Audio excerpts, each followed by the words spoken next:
Ya, jadi dari yang kemarin yang revisinya fenomenanya ya untuk Ya. pendahuluan itu fenomenanya belum terlalu jelas. Jadi eh, saya memperjelas kembali di situ kayak Bapak bilang mencari data-data mengenai Oppo itu sendiri seperti apa.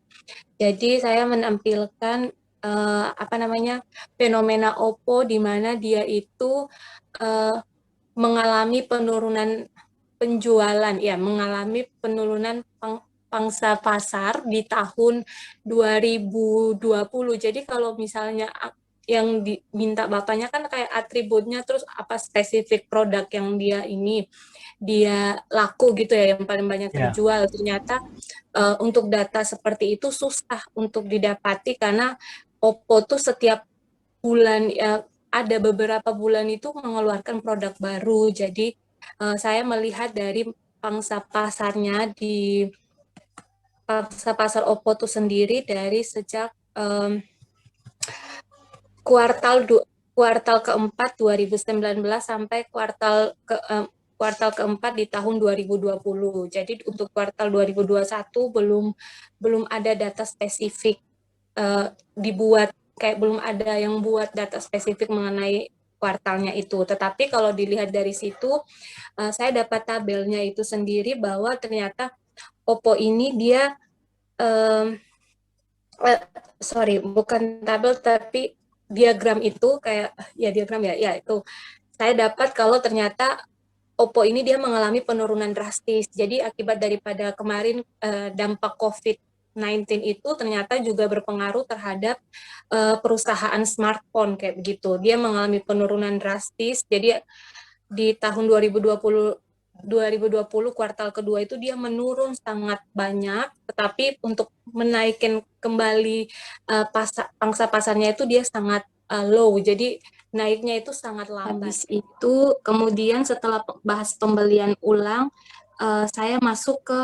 penjelasan mengenai um, kepuasan konsumen kayak gitu. Jadi kalau kalau misalnya misalnya adanya pembelian ulang berarti pelanggan itu merasa puas dengan produk daripada merek tersebut seperti itu. Jadi itu dibahas seperti itu secara singkat. Kemudian saya tidak memakai uh, peneliti di endingnya, tapi saya memakai salah satu ini apa namanya narasumber yang saya wawancara ternyata mengenai produk Oppo ini ternyata dia puas dengan produk Oppo ini kayak begitu. Jadi itu yang saya pakai untuk menutup itunya penjelasan kepuasan konsumen. Jadi dari fenomena itu saya menemukan uh, tiga hal yang perlu dibahas yaitu mengenai adanya ketertarikan konsumen pada produk selain Oppo. Itu permasalahan yang pertama. Permasalahan yang kedua, ternyata Oppo minim minim niat pembelian ulang terhadap produk Oppo. Terbukti dengan penurunan uh, pembelian pangsa pasar yang tadi berarti ada penurunan kayak gitu. Kemudian yang ketiga kurangnya kepuasan konsumen terhadap pembelian produk Oppo sendiri karena seperti teori yang saya katakan bahwa kalau misalnya terjadi kepuasan konsumen berarti adanya niat pembelian ulang itu ada kembali kayak begitu. Tapi ternyata pada uh, diagram di atas menunjukkan adanya penurunan yang sangat drastis kayak begitu. Hanya Oppo yang mengalami kerugian sampai 15% sekitar 24 juta dibandingkan apa namanya smartphone yang lainnya kayak begitu. Jadi itu sih melihat seperti itu permasalahannya sehingga saya buat apa namanya uh, judul ini kayak begitu. Terus rumusan masalah seperti yang Bapak sarankan. Kerangka konsep ini dibuat untuk mengatur dan menjelaskan variabel yang diteliti sehingga dalam pengukuran elemennya dapat lebih rinci dan juga konkret. Jadi dari penjelasan pemikiran di atas itu bisa dilihat bahwa pengaruh inovasi produk terhadap niat pembelian ulang yang dimediasi oleh kepuasan konsumen secara skematis digambarkan seperti yang di bawah ini, Pak. Jadi inovasi produknya, kepuasan konsumennya, niat beli ulangnya. Ya, seperti itu. Baik, good job. Ya. Cuman ini nanti perlu dipertegas Iya. kembali untuk membuktikan bahwa di masing-masing hubungan ini memiliki nilai pengaruh, itu kan perlu dibuktikan kembali dengan beberapa penelitian yang kalau bisa mungkin nanti dicari objeknya yang sejenis ya. Jadi meskipun Oh ya, bukan smartphone ya produk, berarti. mungkin meskipun bukan produk smartphone, tapi produk yang sejenis ya, yang berbasis teknologi paling tidak ya. Oh iya. Entah Iya, itu iya, Pak. laptop, entah itu yang paling tidak yang fungsi penggunaannya hampir sama dan berbasisnya teknologi nanti ditambahkan di sini ya.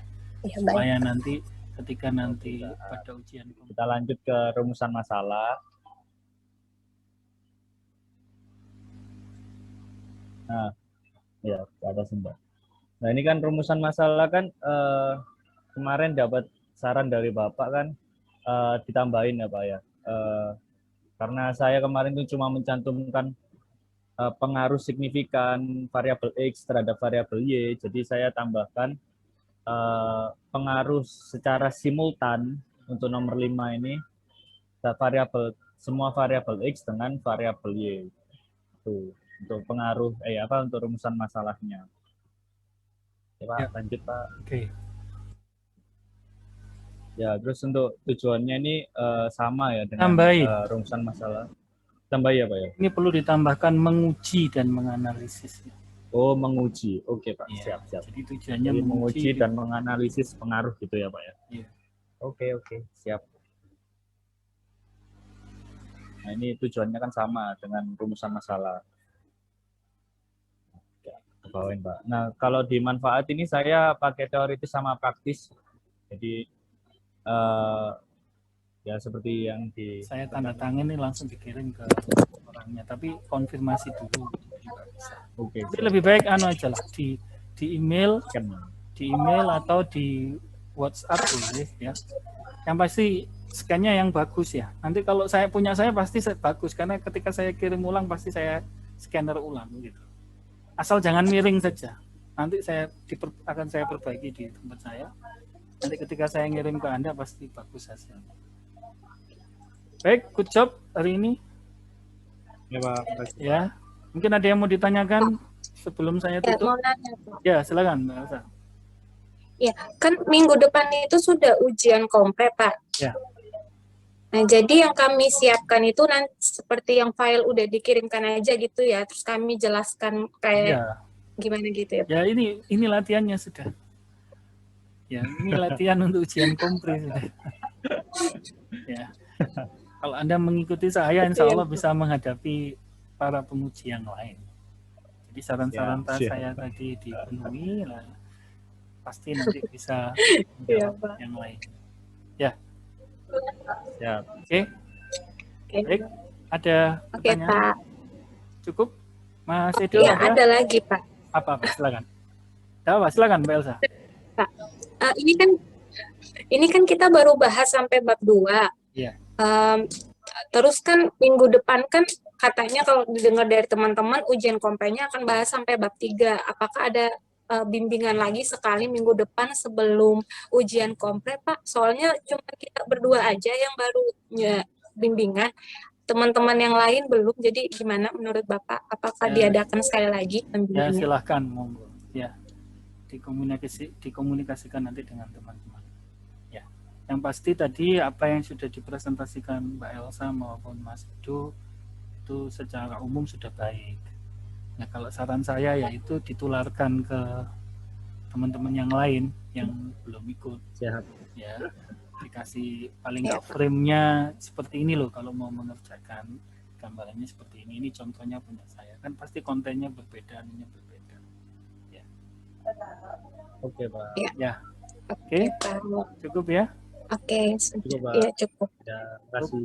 Baik, selamat malam. Terima kasih. Sehat dan sukses selalu ya. Ya, Iya, siap, Pak. Kita nggak foto dulu, Pak. Oke, silakan. Foto. Ya, silakan difoto. Ya.